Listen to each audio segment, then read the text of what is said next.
Bagong kapatid ang comedy queen at kapuso actress na si Ai de las Alas.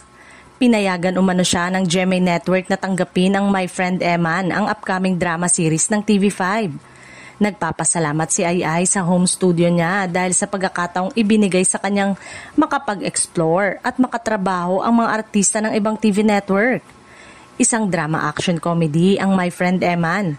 Makakasama ni Ai rito ang kapamilya stars na sina JM De Guzman at Shaina Magdayaw. Pati na sina Sid Lucero at Mitch Valdez. Ang Spring Film, Crown Studios, Cornerstone Entertainment at MQuest ang mga producer ng proyekto na mula sa direksyon ni Direk Cabrido.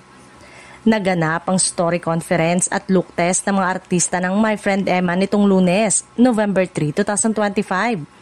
At nakatakdang mag-umpisa ang taping nila sa November 10 at mapapanood ito sa TV5 sa susunod na taon.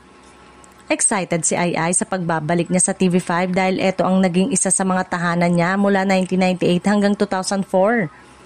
Kasama si Alan Kay, si Ai ang host ng Singaling, ang top-rating karaoke game show noong ng Channel 5. Napilitan si Ai na iwanan ng programa nang papirmahin siya ng ABS-CBN ng exclusive contract bago ang My Friend Eman. Napanood recently si Ai sa Kapuso Network sa pamamagitan ng 30th anniversary special ng Bubble Gang.